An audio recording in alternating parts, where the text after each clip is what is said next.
Welcome to the All Things Real Estate podcast, your go-to resource for navigating the ever-changing world of real estate. We break down the latest trends, industry changes, and strategies you need to make informed decisions in today's housing market. Check out the show notes at the allthingsrealestatepodcast.com. This show is brought to you by Roost Real Estate Company. If you're looking for real, actionable advice without the jargon, subscribe today. Now, here's your host, Chris McAllister. Welcome back to the All Things Real Estate Podcast. I'm Chris McAllister, and I'm here today with my sidekick, Lacey LeBlanc, and our Director of Sales for Roost Real Estate Company, Priscilla McNamee. Good morning, ladies. Good morning. Good morning. So today we're going to talk about what we call My Next ROOST. And what that is all about is, what I want to have a discussion about today is what it really means for homeowners to move from one home that they own to another home that they're going to own. So this is like the most stressful thing I think that goes on in the world for people moving from one house to the other. And I think it's far more stressful than even being a first-time buyer, because there's just so many other moving parts. But it's also incredibly exciting because, you know, this is really one of those things that it's a step up in life. It's a bigger future opportunity. So that's kind of what I want to get into today. So Lacey, why don't you kick us off? From the emotional side of it, what was it like? How long have you been in your house?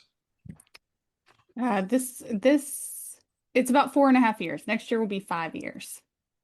So did you move from another house that you owned, or was this the first home that you guys bought? This is the first home that we bought. We moved from a rental home that was Nana's, of course. There you go. This was our first purchase of a home. Yeah. So what did that feel like when, I know this is about move up instead of first time, but what was it about being in the apartment or being in the Nana's rental house, I guess, not an apartment, that, it just didn't fit anymore? What motivated you to move on to that next step of owning a home of your own? Yeah, so the old house was great. We loved it. And because it was Nana's, it's like it was ours. We could do whatever we wanted to it. We could improve it. We could update it. We could, so it was like we were living in a house that we owned just because it was family and we had that luxury. But quite frankly, my kids got older, and Kevin and I were sleeping in the living room so that we could give them both each their own bedrooms. Because, I had been divorced and he had moved in, and we had planned to buy a house right away. And it took us almost 2 years to find a house that we felt like was a good investment and checked all the boxes and had the yard that we loved and the space that we needed and all that good stuff. So, it felt like it didn't fit us. We had outgrown it, and our plans really, it took a long time for us to get there, because finding the right house in that market was really difficult. And it really took, COVID to make it possible for us, because, we ended up moving in March of 2021 to this home, but we have been looking since 2018. Wow. Well, and your situation is unique because renting from Nana is like owning your own home. So Yeah, exactly. And it was a sweet deal. So I hated to leave it, honestly. Yeah. And I think that's a really good way to look at it, though, is that, is what we wanted to move to had to be better than what we were already in, right? We had outgrown it, but it wasn't, it was COVID. Nobody was coming over. Nobody cared that, Yeah. we had a day bed in the living room kind of thing. Like, we still had an entertaining area. We still had outdoor space. But we just were very adamant that the next thing, the thing that we bought, had to be better than what we were currently living in. Yeah, that's a great point. Priscilla, what do you think the big differences are from moving up or to a different home versus being a first-time buyer? Well, I think as an agent, one thing that I try to make sure that I always press the point with people is that I am always making them, I try to make sure that I let them know that I fully understand that this is not about just bricks and mortar. This is about making major life transitions. And they're not just changing an address, they're actually closing one chapter and they're opening another, So it's not that they're just leaving a neighborhood. They're leaving a place where, their kids grew up. So they're leaving, they're leaving a lot of memories behind. So it can be really, really big for people. And it can be nerve-wracking, you know what I mean? So it's really important that they are paying attention to the amenities and all of the good things in these other areas, that they can start all of those new chapters, new memories, building a new foundation. Because like Lacey said, it can be very difficult, very difficult. I think you almost have to help them articulate why they're doing this. Are they?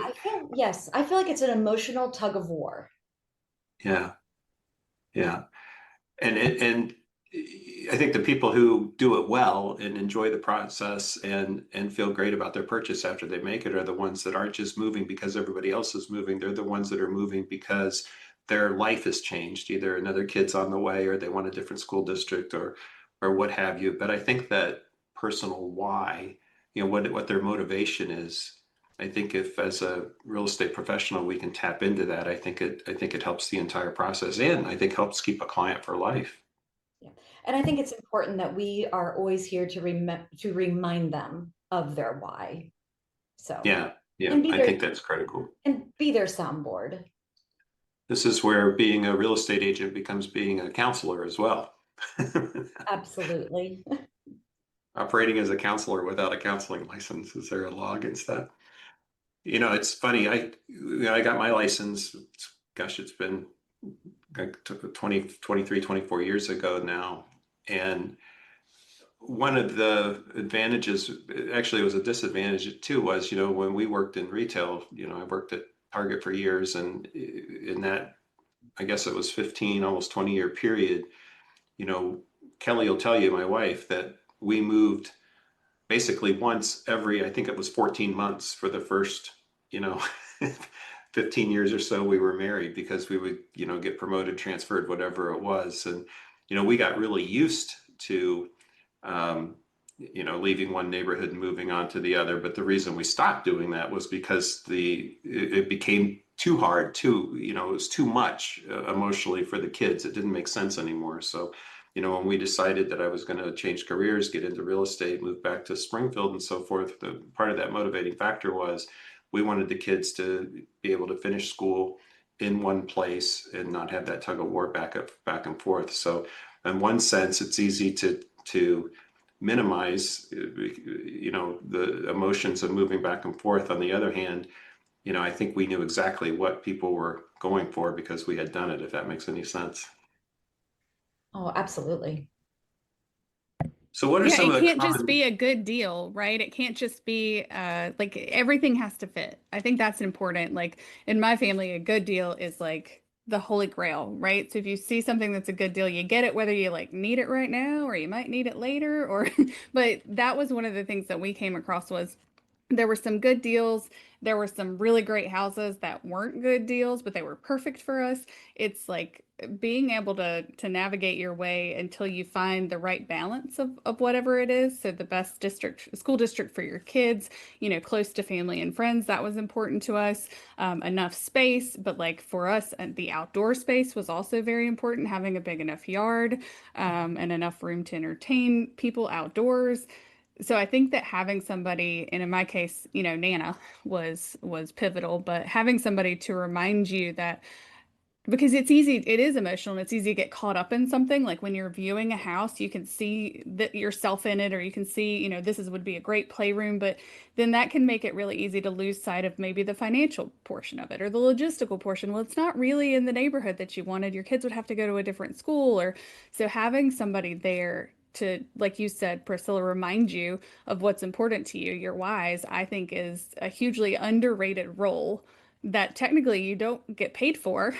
So I guess probably there's no law against it, Chris, if you're not getting paid for it, but it's an underrated part of the relationship, because, we're paying a an agent to make sure the paperwork's in order and, things go the way that they're supposed to go. But that counseling part of it is really huge. You made a Yeah. really great point, because you are literally balancing excitement, for a new start with the sadness of letting go. And I think that's something that people need to always remember as they're going through that process. So Priscilla, what are some of the common worries and fears that you hear from homeowners who are looking to sell their home and move out to a different home? I feel like it's a cocktail of emotions, don't you? Um, I think the biggest thing is the fear of balancing it. Is it all going to work out? The timing, logistics, financing.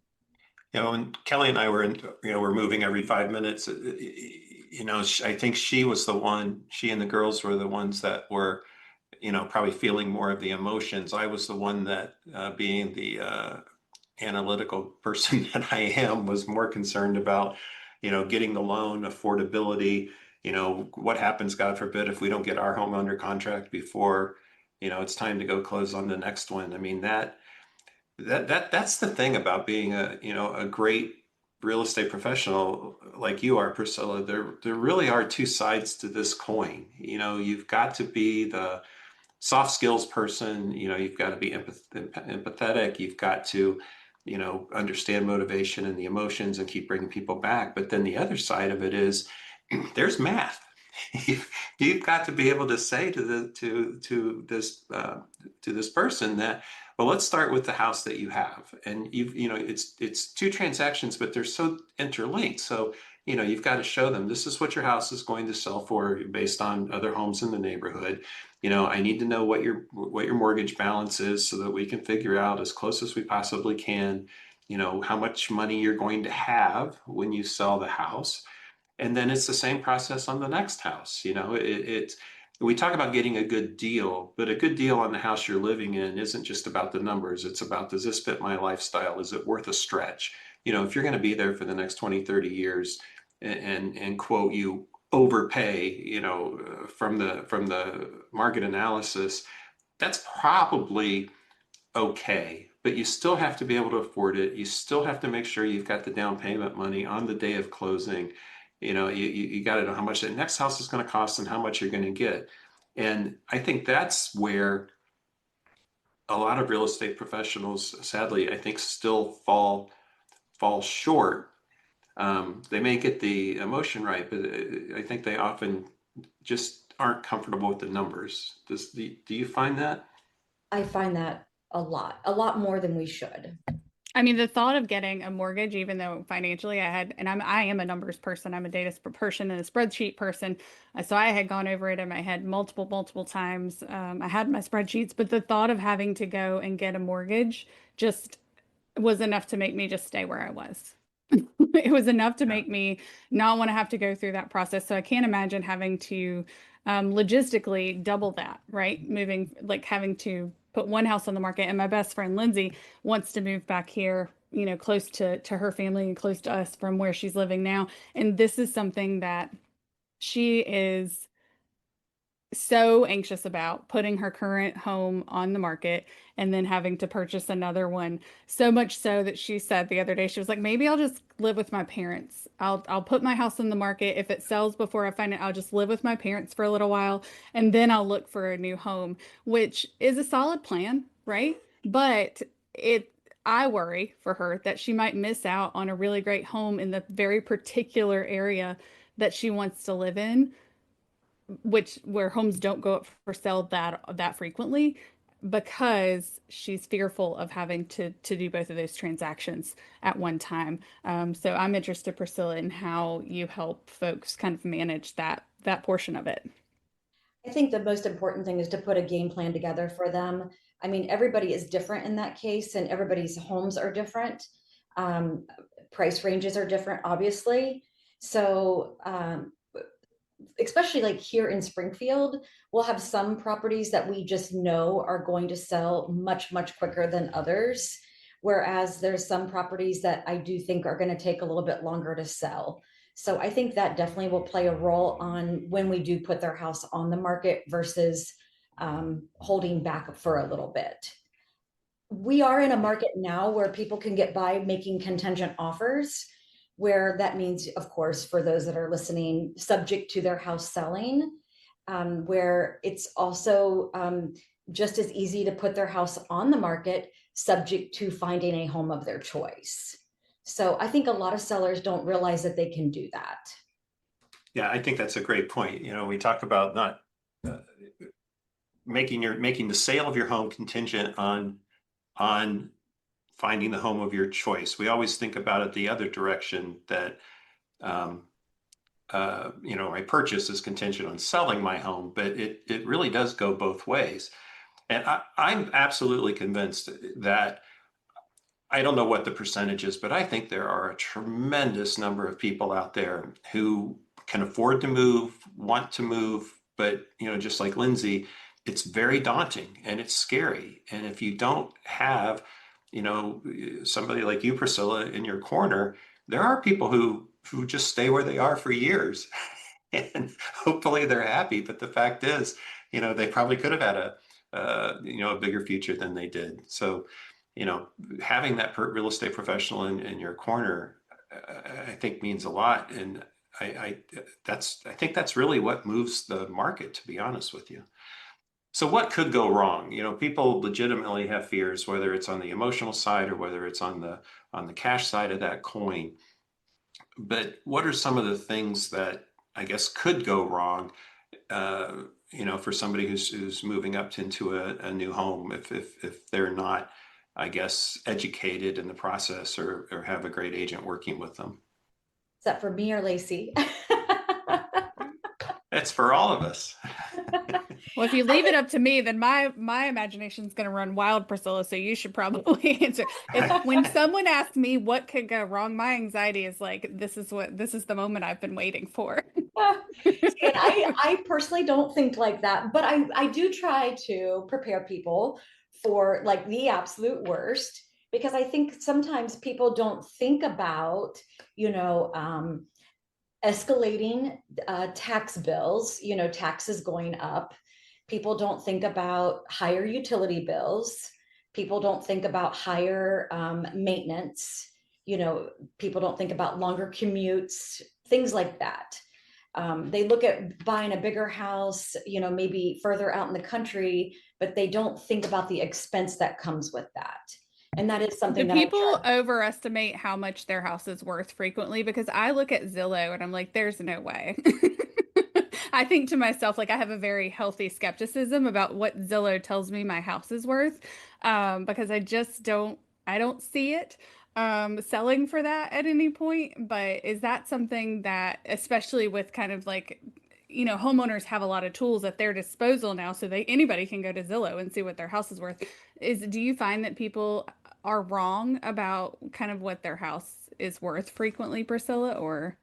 Unfortunately, right now, a lot of people have their houses listed for more than what they should be listed for.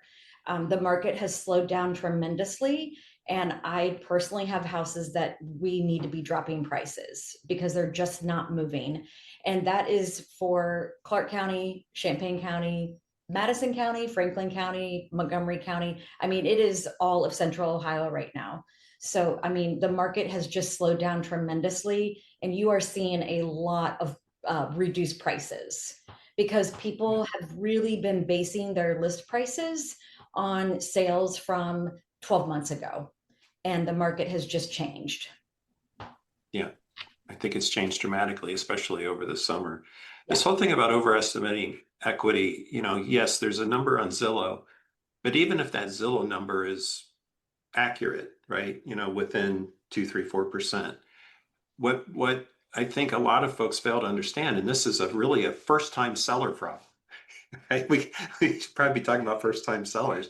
They don't know, they don't have any idea what expenses they have on the seller side of the transaction that go against that purchase price.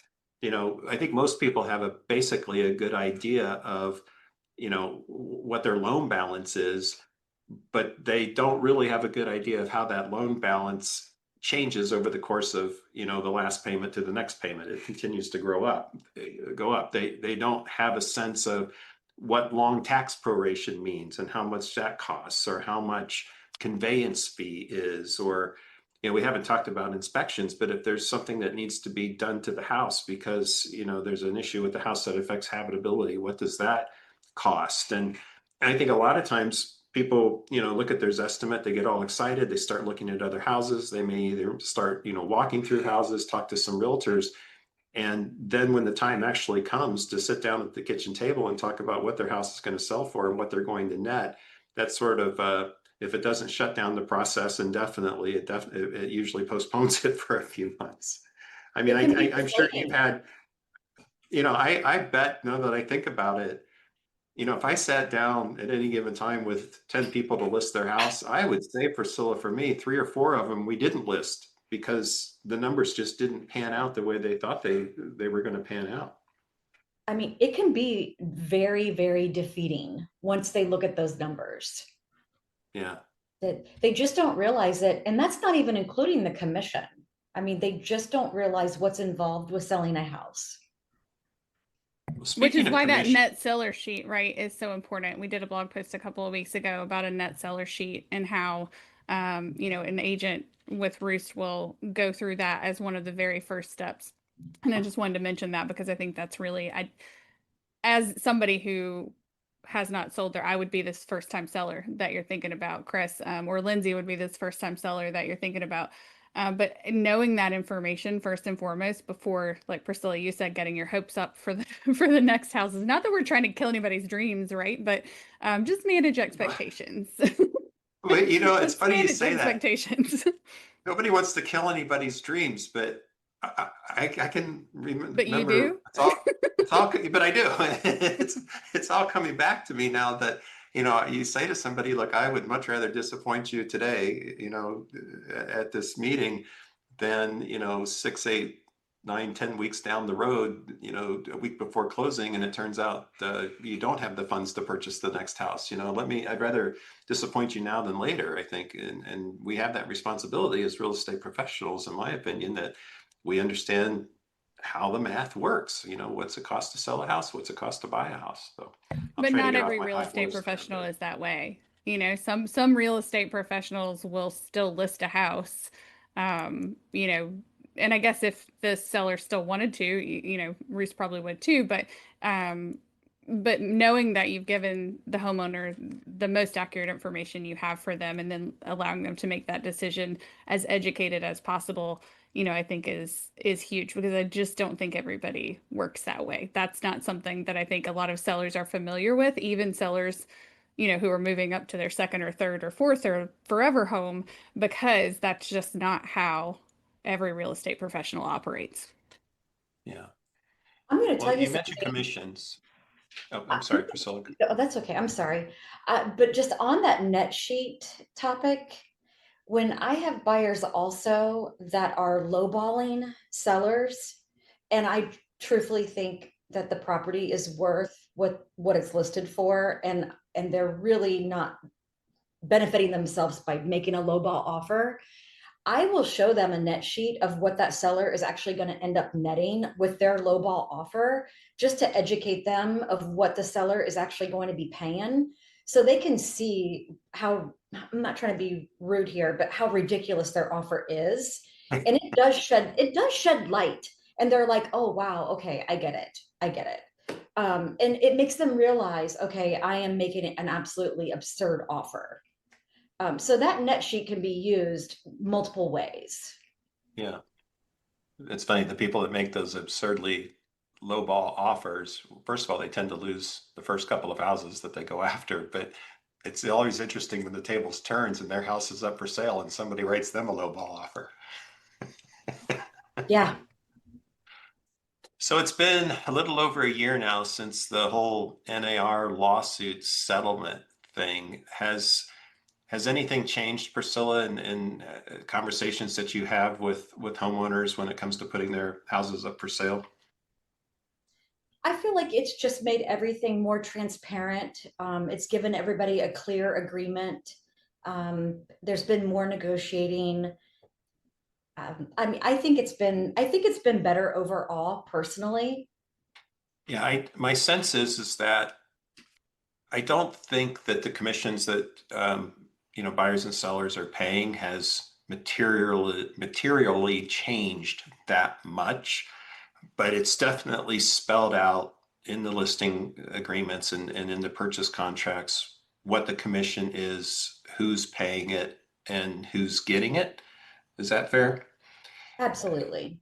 I mean, everything's negotiable, and if, if as a seller, if somebody presents, a home seller an offer that, they want to get a commission for their buyer agent, they need some closing costs and so forth. I mean, everything is just a point of negotiation. And I think we like to tell our sellers that, we're going to urge everybody to make their best offer. And if that includes that they need to, help paying their buyer agent their fee that they agreed to, then they should write that in. And, I, as your listing agent, we're going to present every offer to you, and we're going to go through them. We're going to figure out which one makes the most sense for you from a bottom line perspective or a term perspective. So at the end of the day, it's what most of us, or the best of us anyway, I think we're doing with every listing, but now it's just sort of codified, I guess, with the new contracts. Yeah, I think it's working out really well, honestly. And I feel like we are most certainly empowering sellers. So I feel very comfortable with it. But we haven't seen that it's negatively impacted buyers either. For the most part, we're No, seeing that sellers are happy to pay that buyer agency fee because they know what it takes to sell their house, I guess, to put it bluntly. yeah, absolutely. Yeah. Is there any key differences, Priscilla, between working with a first-time buyer these days and a move-up buyer, or is it more? What differences do you see when you talk to a move-up buyer versus a first-time buyer? Is there anything that stands out? I would say your move up buyers are just more comfortable. I mean, they've already been through it. They're more educated because they've been through the process for Yeah. sure. So what we're dealing with there is not a first-time buyer, but we're often dealing with a first-time seller. So I guess that's my. Yeah. So they do have a, yeah, and they're very anxious about that process, which it can be. Um, it's not easy putting your house on the market, letting strangers walk through. Um, it's it can be tedious. So let's talk about some strategies and tactics. What about how are lenders able to help um, move up buyers these days? Priscilla, what are you seeing as far as, getting pre-approved or pre-qualified, and how does that all fit in when you're moving from one house to the other? A lot of these lenders are offering some programs which are really great. Of course, you've got your bridge loans. Um, you've got your HELOC loans.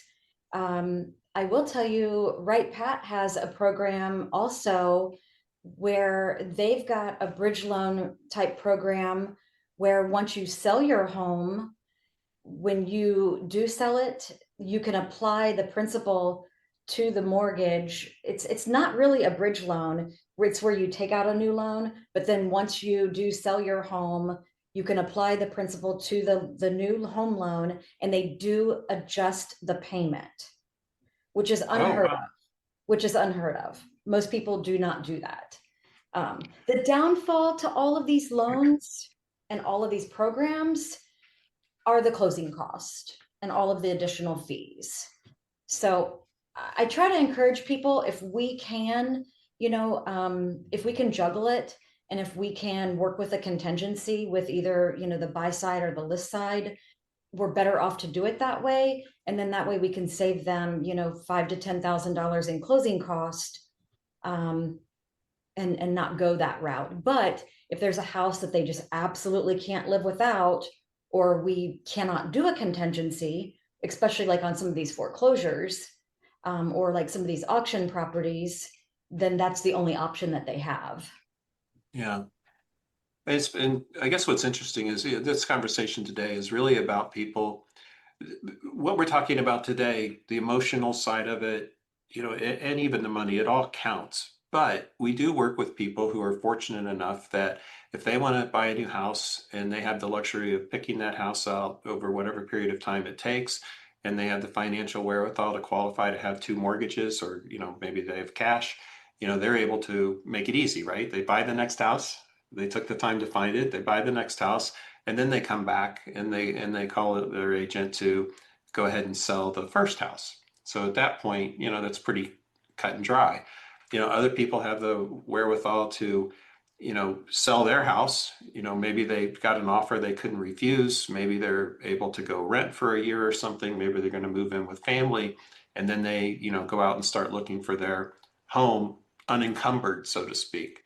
But those two things, I would say are, few and far between compared to most of us who need to be able, who can't get a second mortgage and be qualified to make two payments, or don't have all of the extra cash.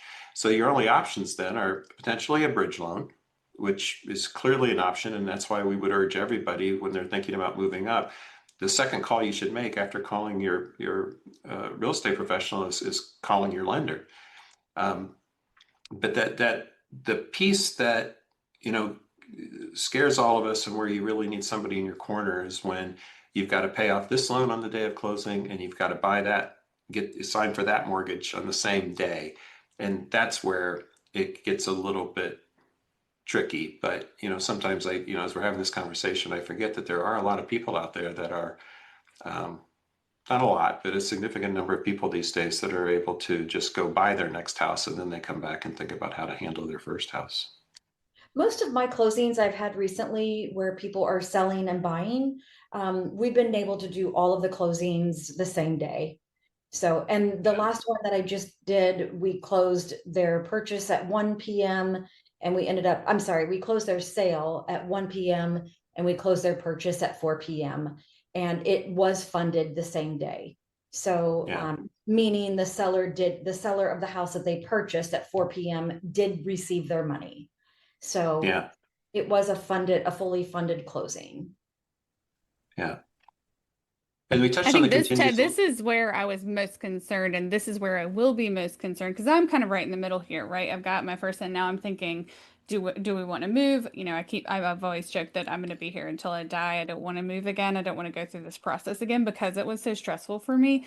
But my lender was a huge help in explaining all of my options, in telling me, what was available to us. We had a down payment, but there ended up being down payment assistance. So we were able to use that. I think we've talked about. So just navigating through all of these, just the words alone, bridge loans, HELOCs, contingencies, like those are words that like we just don't use in our daily lives if we're not in this industry. So just having somebody to explain that to you and see what your options are, and show you what the numbers would look like if you did it this way versus that way, I think was the thing that made me feel the most at ease and allowed me to focus on getting the right property versus the one that wasn't going to stretch me financially, or honestly, the one that wasn't going to stretch my anxiety on how I was going to fund it. So having somebody you trust both in the real estate agent seat and the lender seat, I think is phenomenally important. And I don't think that a lot of people are attached to their lender necessarily. It's like, okay, who's offering the best rates or who's offering,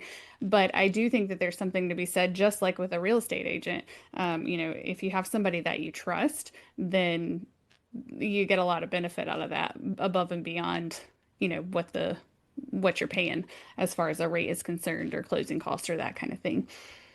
Lacey, you made such a great point there, because, and I'm going to go ahead and throw a name out there, but Bill Riley, for example, with Cross Country Mortgage, he is somebody that I trust wholeheartedly. I've known him for 25 years, and I am not kidding you. He's one of those people that if I send a client to him who is in this kind of situation, right?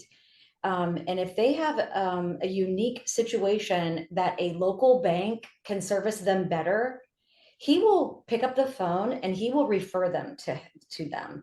He will not be a disservice to that person just trying to get them in a loan, and trying to create a commission for himself. And that's where a lot of these people, a lot of consumers don't realize that these like online lenders, that's all they're going to do. All they want to do is close your loan. They're just out to make a commission on you. They really don't care about your well-being and what's best for you and what looks best for your situation. So that's where the lender comes in and plays such a huge, important role in a situation like this, especially. Yep.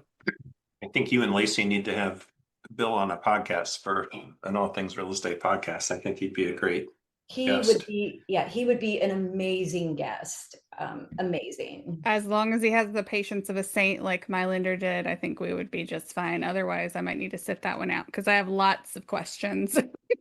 I just want to, as we kind of wrap up this conversation, I want to touch on contingencies again, because so as a seller, how do you phrase that, Priscilla, that the sale is contingent on? Let's just underline those two sentences for me. Can you do that? So a lot of times, what I'll do is I've kind of shifted gears on that, and I will change the contract where I'm trying to make this as simple as possible. I don't want to confuse people. I use very simple verbiage by just simply stating that this contract is subject to a successful closing of 123 East Main Street. And then what we'll do is and I just say that, and then just make the contract good for, let's say, 60 days. Okay. And then by doing that, by writing the contract like that, what we're doing is we're asking that seller to lock in with us. So that way there is no escape. There's no bump. There's no bump clause. So I am canceling that out completely. So when I do that, I'm not using our Springfield board contract. Not to get so technical, I'm trying to keep it simple. And that's typically how I have personally been writing my contingent contracts. And then if I have a seller on the other end who says, well, I don't want to do this for that long, I don't want to be tied up with you if the house doesn't sell, we'll put a clause in there that says, well, give us 3 weeks. And then if we don't get their house under contract within 3 weeks, we'll revisit this. And that's a way to at least give us some time to get their house under contract. And typically it works out. It works out for everybody. Yeah.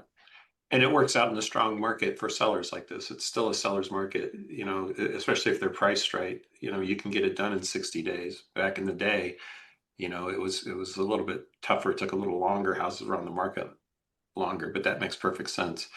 And then the other side of it is, if seller, so that's when I'm confused again, right? So if you have a seller, right, that wants to sell their house, but what if they haven't found the house of their dreams yet? So there's a contingency on that side of it as well, potentially. Yep. In that case, what I'll do is I'll list their house subject to finding suitable housing.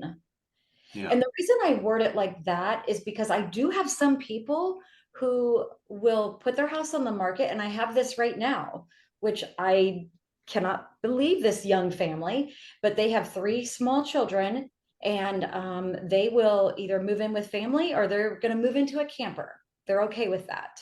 But I still protected them, and I put their house on the market subject to them finding suitable housing. That way they're just not pushed out. And that way it just protects them to be on the safe side.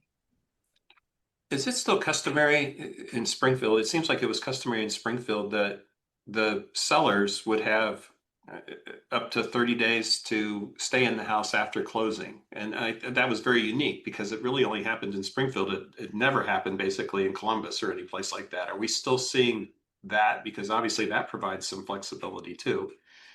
That has really gone by the wayside. I mean, we are really, really steering away from that. So it's always occupancy at closing. Yeah. I just had a closing like this where somebody had been in their house for a very long time, and she was, 80 years old. We just made it a prerequisite at the very beginning that she definitely needed 30 days after closing. So I just set that stage at the time of listing. But typically, no, we are very rarely doing 30-day possessions. What about rent back agreements? That was something that I used to see every once in a while, but I don't know that that's happening much anymore, where the seller would maybe get their 30 days in the house, but they had to pay rent to do it. The last time that I've done that was actually in the Columbus market. That's where I see it more than I see it here in Clark County. But it is another potential option. It's just another tool in your toolbox that you can draw on when you're moving from one house to the other. Especially people who are relocating, who are trying to secure housing, but they don't need to move right this moment. That rent back option is an amazing tool, and that's where the seller can stay in the house and just pay rent to the new buyer, and for an X amount of time. And it just works out for everybody. And the buyer is protected, of course, because the people, the owner, the past owner, they have to keep the house in the same condition that buyer had last seen it. So all of that still applies. Yeah. There's some risks, but sometimes you got to take a risk to make the deal work. And it's just another option to have on the table in the event that you need it. There's some Well, as a future probably seller, that's what I hear, is that I can make this work however I need it to. Like, there's so many options. Like, selling your home, buying a new home is completely customizable as an experience if you have somebody who can tell you what all those options are and help you, put it into words that can then be signed as a contract. So that's actually such a relief, right? And I think that a lot of people who, especially the people who are moving up and are moving up from their first home to their next roost, is those folks who haven't sold before maybe don't know what all of these options are. I would venture to say that people who have sold many, many times over still don't know what all the options are if they're not in the industry. So, I think we talk a lot about the first conversation you have with folks. Priscilla, I feel like every podcast we do, Chris asks you a question that has to do with when you sit down and have this first conversation with this buyer or this seller. I think just explaining that, you tell me what ideally this would look like, and let's work our way into that. Let's see if we can't make it ideal for you. And it sounds like to me that it almost always could be the case. There are options out there that could accommodate whatever you might need. It's just knowing what they are and getting connected with the people who can make it happen. I agree. And one thing I do want to mention on this podcast, and I hope that people listen to this long enough to hear this, but I think one warning that I would definitely have for anybody out there who is in this situation, because they're going to be very nervous about selling and buying, or somebody who has a house that's just sitting vacant, for example, and they're nervous about selling it. Let's say that it needs some work and they don't have the money to do the work. They're being solicited by these We Buy Houses people very aggressively right now, very aggressively. And they are actually sending them checks in the mail. They're also sending them purchase contracts that are very appealing. But yet there's a lot of like, they're garbage. I'm just going to be honest. And I'm telling you, some of the offers that they've been making to these people is pretty despicable. And I just encourage people to contact either an agent that they can trust or contact a real estate attorney. Just spend the money for a meeting, have a real estate attorney look it over before they ever agree to sell their house to somebody like that. Because like I said, they are hitting these people hard. I myself have received letters from these people. So, I mean, I've seen them firsthand, and it is awful. And what's so sad is, like, a lot of people, they think avoiding a commission is going to save them money. But at the end of the day, they're actually losing 3 times that money. It's really, really sad. Yeah, there's a lot of that right now. I mean, I get texts every day for people unsolicited asking me if I want to sell a rent, one of my rental houses or something. This is the worst I've ever seen. It's very intrusive. Yeah. And if somebody's not, I don't want this to sound, if somebody's not educated in the process or has never sold a house before, they are high pressure. They can come across as very compelling. There's a lot of fear behind it. Do this now or you're going to lose for the rest of your life. And I think that's a great point, Priscilla. There's a lot of that going on right now, and people need to have the courage to either shut it down or, like you said, get with an attorney or a real estate professional they trust to get some feedback on those offers. Well, why don't we end on a hopeful note? So what would you say, Priscilla, to somebody who's in a house right now, but they've got 2 kids, it's only a 2-bedroom, there's another kid on the way. What words of hope and encouragement can you give these folks as we wrap up? We can do it. That's right. Okay. We can do it. We've done it before. Emphasis on the we. I think there's I'm with you. We can do it, right? this. Yeah, we can do this. We've got this. Yep, Yeah, we've got this. We're a team. We've got this. I think that's perfect. Anything else, Lacey or Priscilla, today? I think about I think about Lindsay, and I think about her getting ready to make this exact move and the benefits that it's going to bring for her, because her life has changed. Like you said at the beginning, when she bought this home, that was what fit her needs. Now she's ready to make a move, and education is the opposite of fear, right? The more you know, the less fearful you will be. So I just feel like the more we can learn about the process, you don't have to be the expert. Priscilla will be the expert, or your agent will be the expert, but the more you can learn about the process from a reputable source, I think the less fearful you'll be, and the more you'll be able to focus on, finding the right place and getting on with your life in the way that you've envisioned. Yeah.